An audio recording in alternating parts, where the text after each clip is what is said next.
mechanics. We don't train people to do this work anymore.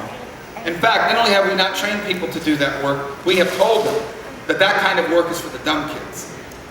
And that's wrong. When I'm President of the United States, I will be the most pro-vocational training president this nation's ever had. I will encourage more young Americans to acquire those skills.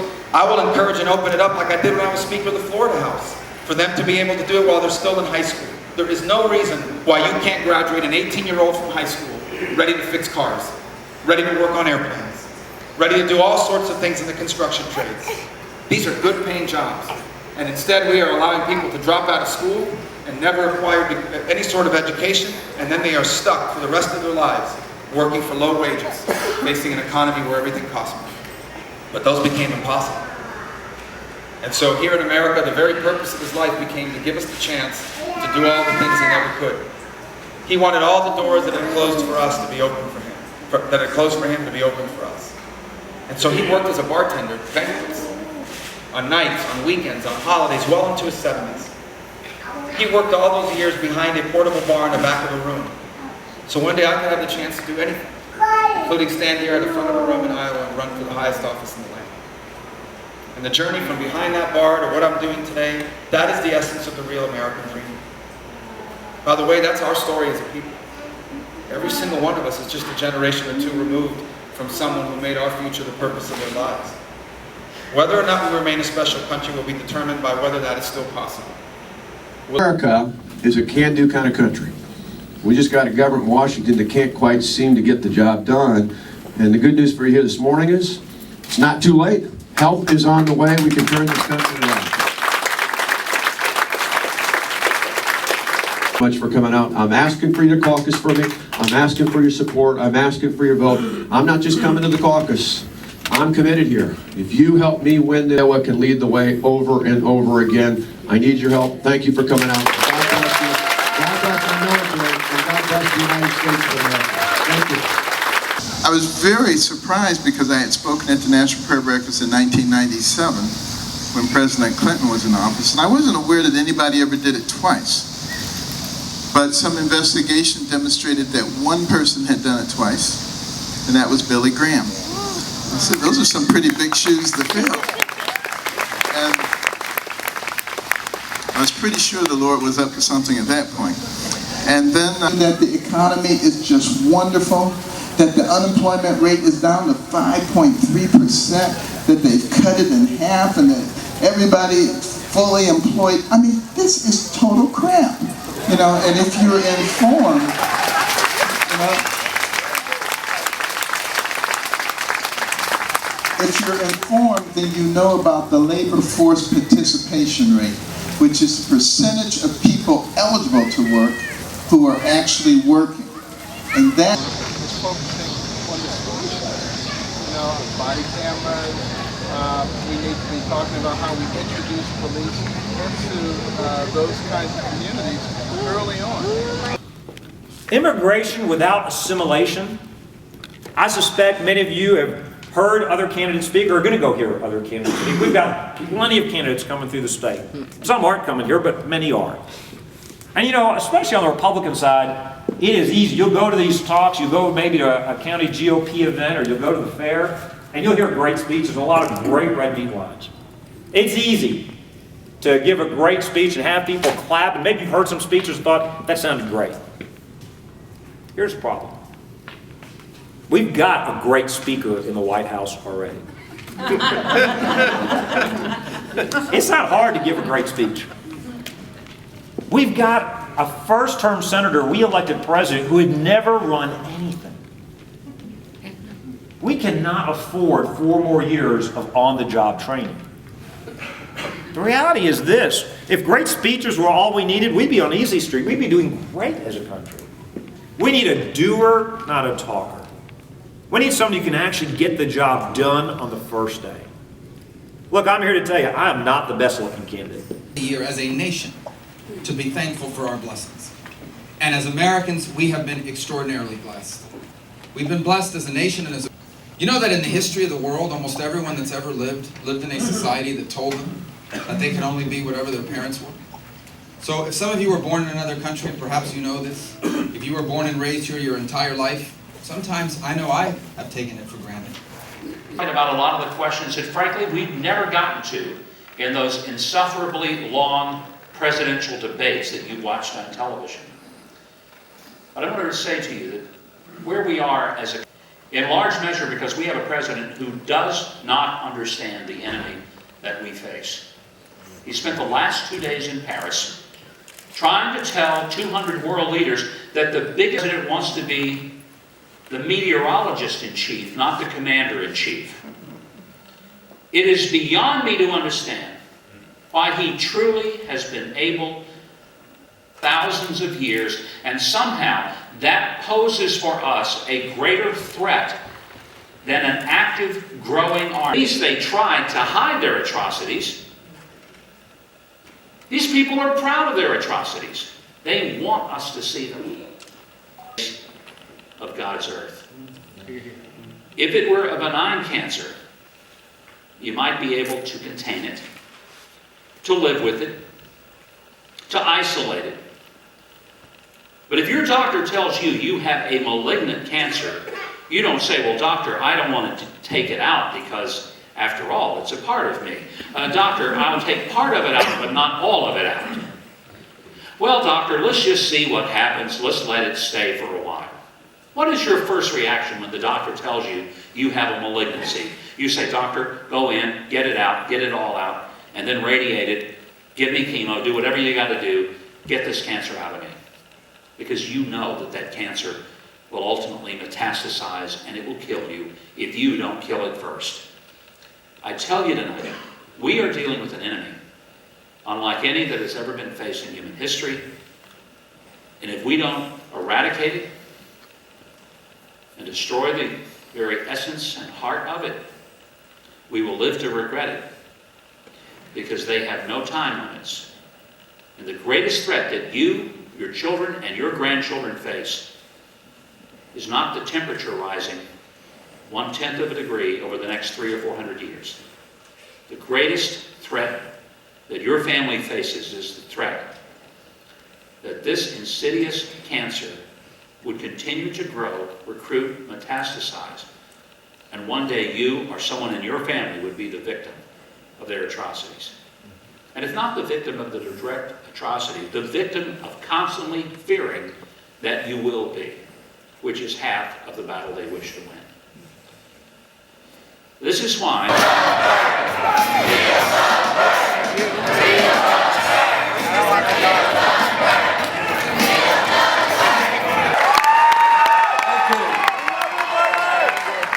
what a great crowd. Thank you all.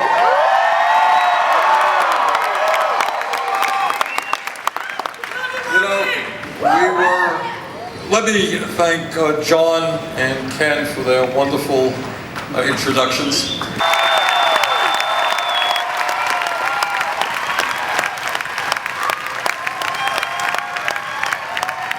And I think we got a great chance to win New Hampshire. And if you win Iowa and New Hampshire, we've got a path toward victory.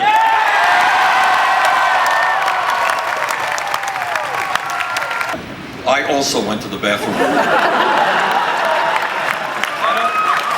I know, I have to admit it.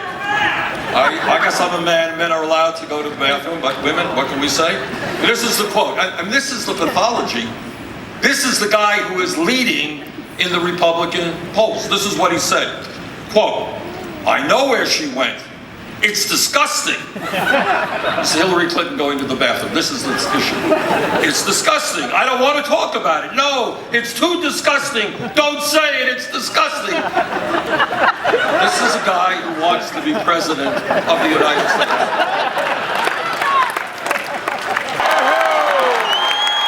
I wasn't sure if I should mention. I mean, I'm here for the Iowa stuff, and I said, well, I tell you what. I was greeted backstage from a lot of people from Omaha. I think I should mention. Good. Well, I just want to thank everybody. It's been really exciting. It's been an amazing thing. I even brought my Bible, the Evangelicals, okay? The Evangelicals. And we're polling so well. This Bible was given to me. I won't tell you the year because it'll start saying, wow, that's a long time ago, right?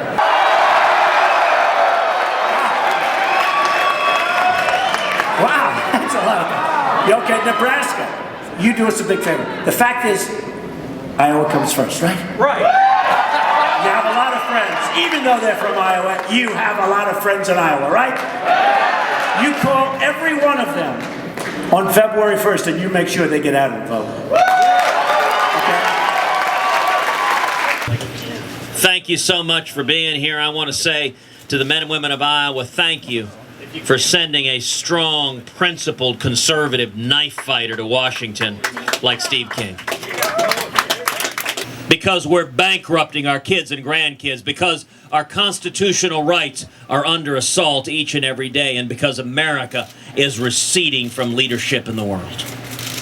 But I want to tell you this evening that all across this country, people are waking up. There is an awakening and there is a spirit of revival that is sweeping this country. And so I want to ask everyone here to look forward.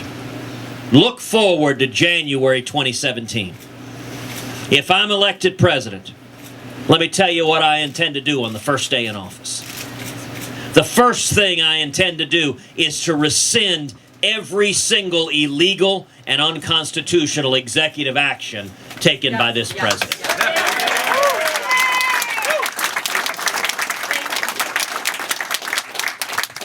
All of this makes sense to me. It's basic common sense. Live within your means. Don't bankrupt our kids and grandkids. Follow the Constitution. But can it be done? Can we do it? You can do it. You can do it. We can do it. You know, the book of Ecclesiastes tells us there's nothing new under the sun. That's right. I think where we are today, it's very, very much like the late 1970s. Same failed economic policy. Same feckless and naive foreign policy. In fact, the exact same countries, Russia and Iran, openly laughing at and mocking the President of the United States. Contrary to what our Republican friends choose to believe, our economy does better when we have a Democrat in the White House. We know that. And I know that you probably know some Republicans here, right, in this community, and I know that you may be talking to them in the next 3 weeks. So I want to equip you with a few facts so that you can have a conversation about why you are going to caucus for me, I hope, and elect a Democrat to succeed President Obama. Now, you raise taxes on the wealthy, and I will not raise taxes on the middle class of our country. And you know what? I'm the only candidate who has made that as a centerpiece of my campaign, on either side. Because if we don't raise incomes, we won't regain the ground that we lost because of the bad effects of the Great Recession. Young people up to the age of 26, if they have a parent with a policy, being able to be on that policy. And women would end up paying more than men again. So we can't go back, but we have to improve the Affordable Care Act. So I will defend it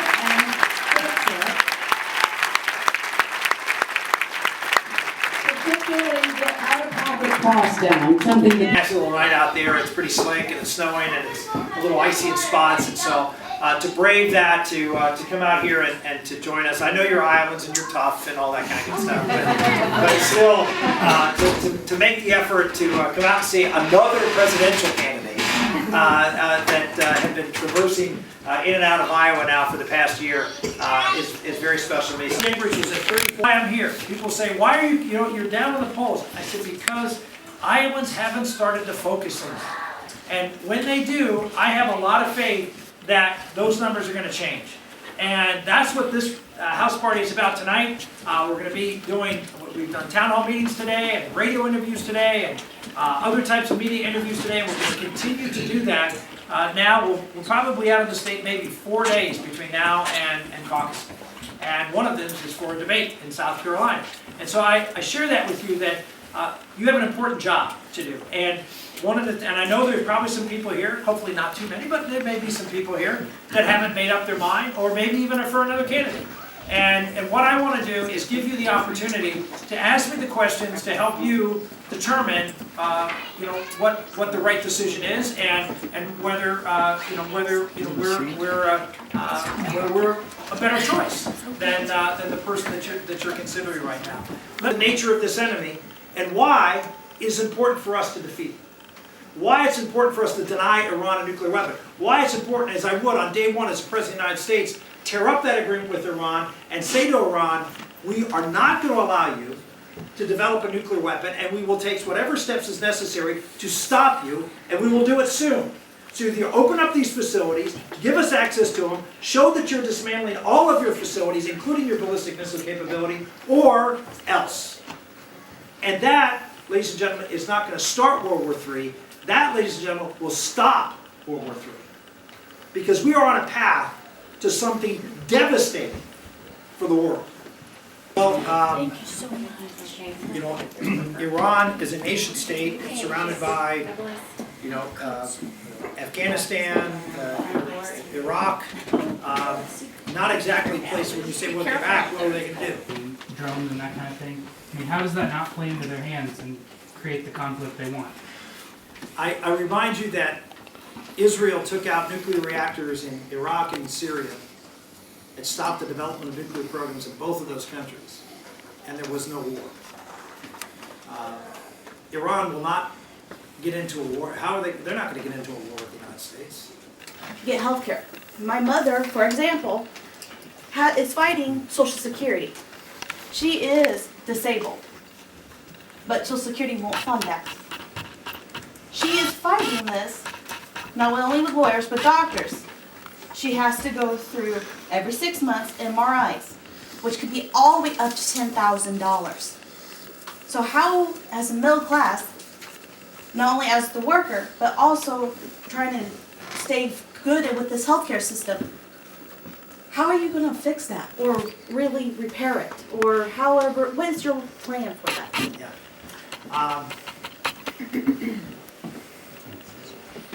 Healthcare is probably the most complex area of public policy, and it's hard to look at a system that is based on a bill that's 2,000, somehow 3,000 pages long, that the government has designed, and that the federal government is going to orchestrate and manage the healthcare system, which is 16% of the economy in this country, through one piece of legislation. I would disagree with you at the start by saying it was a good bill. It was not a good bill. It was never a bill that was intended to pass. It was a bill that was intended to pass the Senate to go to the House so they could go to conference and actually pass a complete bill. It was a disaster, and it is a disaster. All the regulation, all the red tape, all the boards, all the commissions, everybody overseeing. Get rid of the regulation on the insurance companies. You know insurance companies have something, everybody ever hear of a minimum loss ratio? Minimum loss ratio, here's what they say to large insurance companies who manage large insurance plans. For every dollar you get in premium, from the employer and employee, for every dollar you get in premiums, you have to spend 85 cents on health care. Not you get 15. When I became governor, if you were elderly and didn't have much, you ended up in a nursing home. And I thought that was not right. I said if the elderly can stay in their own home, they ought to have the resources to be able to do it. But the nursing home industry was basically, very powerful in the legislature. In fact, they spent a lot of money to defeat me, and then once I won, they spent a lot of money to try to stop me. Well, we stopped them, and we beat them. And now if mom and dad want to stay in a nursing home rather than being forced into, or if they want to stay in their own home rather than being forced into a nursing home, they can stay in their own home. And you cannot believe how many Ohioans now are staying in their own home where they're more comfortable, where they're healthier, and they're having a good time. And those are the kind of fights that you have to take on. Nichols, he was from Silicon, Alabama, and he had a leg blown off. And you learn how to deal with people, and you learn how to stay calm, but to be firm about what you do in terms of foreign policy. Yes, in the back. Yes. What would you do to drive innovation in K-12 education? Turn it back to the state and force you to do it. No, I would, if you really want to know, we've got more school reform in Ohio, but I'd like to take 104 federal programs, bundle into 4 bundles, and send it to Iowa. And let you guys figure it out, because education is best run at the state and local level. But I'm going to make an observation for you. You see, when you and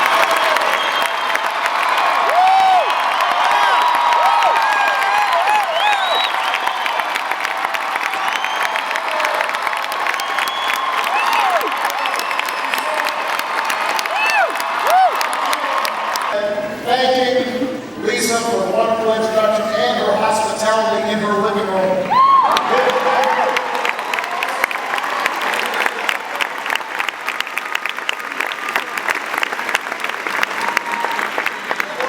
I stopped over at Lisa's place with her husband and her 1-year-old, and he was fired up and ready to go. He was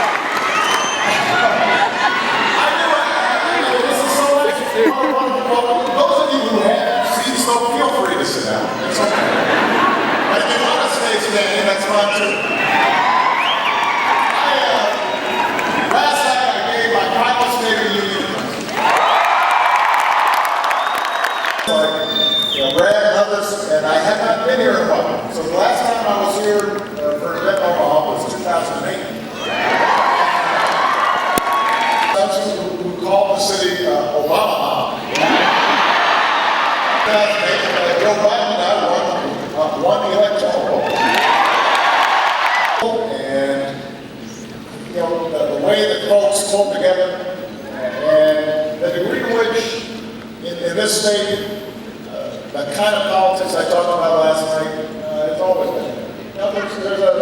There's a civility, and people treat each other with respect. And so that's part of the reason why I wanted to come back here today. Because as I said last night, America's at its best when we see each other as one people.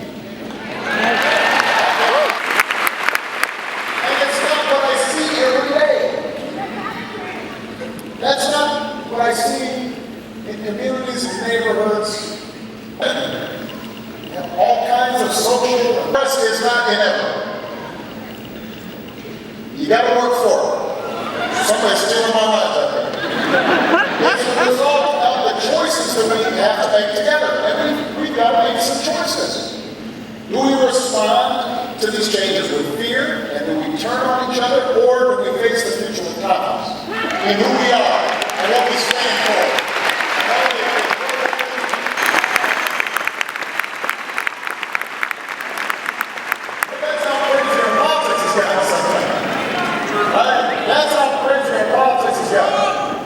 Where we now feel obliged to not root for America doing good. So when you hear people peddling this picture about our enemies getting stronger, America getting weaker, when you hear folks say we can, solve challenges just by looking meaner, talking tougher, carpet bombing, wherever we are.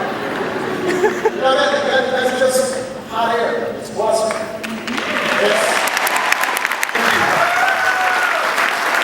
First of all, let's give Martha another big hand. I want to say, We love you, Bill!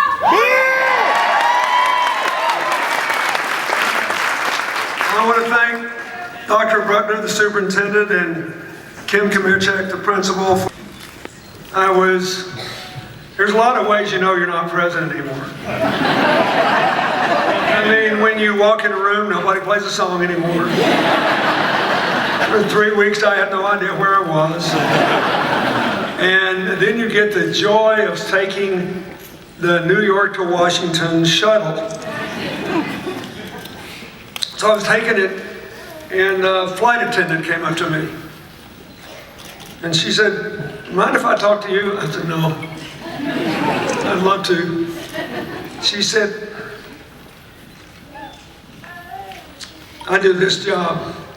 My husband's a music teacher, and he plays in a jazz group at night. We don't have a lot of money. I have one sister